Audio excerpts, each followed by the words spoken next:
Tenemos, diría que un 99% de referentes masculinos y se escapa por ahí alguna mujer despistada que puede ser referente en estos momentos. Creo que hay que acelerarlo de una manera importante y creo que hay que idear normativa. Mientras no haya una normativa bien hecha, no se va a obligar.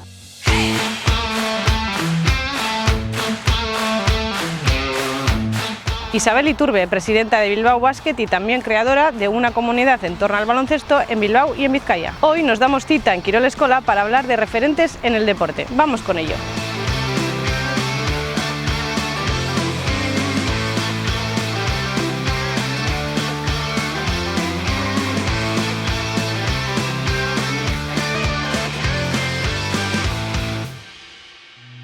Bueno, pues un referente en el deporte es aquella persona que tiene una serie de valores, ¿no?, relacionados con en este caso, con el deporte, y son personas visibles en el que, bueno, pues cualquiera nos podemos reflejar en ellos.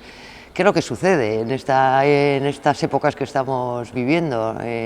Realmente esta sociedad está teniendo unos referentes que no son siempre el mismo patrón, ¿no? La sociedad cambia y realmente los referentes también cambian. Es sorprendente muchas veces los referentes que tienen esta juventud o nosotros mismos, ¿no? Eso es para mí el ser referente en el deporte. Tenemos, diría que un 99% de referentes masculinos y se escapa por ahí alguna mujer despistada que puede ser referente en estos momentos. Tenemos mucho por delante para trabajar, tenemos que tener un recorrido hacia ese mundo del deporte y esa factoría del deporte femenino, porque tenemos que trabajar mucho en la visibilidad y sobre todo con las edades tempranas para que tengan mujeres referentes en todo el ámbito. Es un camino largo, pero yo creo que es un camino apasionante y todo por hacer. Sí es importante que existan mujeres en distintos puestos y que tengan esa valía y ese reconocimiento, pero creo que por ahora todavía estamos muy concentradas todas en los mismos foros. Deberíamos de salir, de saltar y ser mujeres mucho más visibles en el ámbito social, en el ámbito educacional, en el ámbito familiar, en el ámbito empresarial y en el ámbito, sobre todo, del tejido socioeconómico, que es el que mueve esta sociedad, ¿no? Yo tengo la sensación de que efectivamente estos movimientos que surgen ahora, estas asociaciones, estas empresas, nos retroalimentamos entre nosotras. Lógicamente es la génesis y el germen, ¿no? Porque nos tenemos que primero inventariar y reconocer cuántas somos, qué valor tenemos, y a partir de ahí generar un proyecto sólido y un proyecto dirigido con objetivos en común. Es un recorrido largo. Los hombres llevan haciendo deporte desde la época de Atenas, ¿no? No había mujeres en esos años. Imagínate la cantidad de siglos que nos llevan y años que nos llevan por delante. Bueno, somos más rápidas, yo creo que vamos a evolucionar antes y tenemos mucho bagaje. Mientras no haya una normativa bien hecha, no se va a obligar ni a...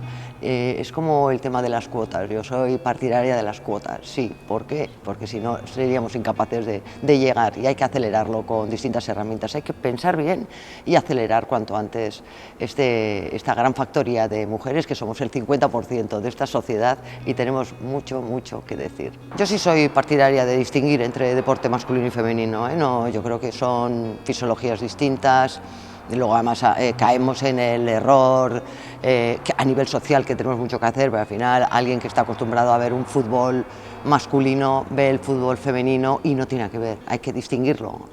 En el baloncesto, que controlo mucho más el deporte, el baloncesto femenino es un deporte mucho más técnico. El deporte masculino se ha transformado en estos momentos en un deporte mucho más atlético, mucho más de tiro rápido. En cambio, si a ti te gusta el deporte, vas a ver muchísimas más jugadas y vas a disfrutar mucho más con el femenino, ¿no? Bueno, nosotros somos un club joven, este año cumplimos 25 años, incluso la cantera tiene solo 6 y...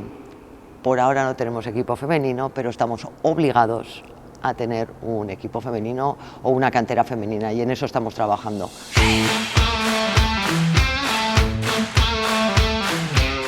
El deporte tiene referentes y cada vez más son mujeres. Se sigue trabajando en la misma dirección y mejorando día a día, como en Kirol Eskola, Kirol etikasi eta ikasi.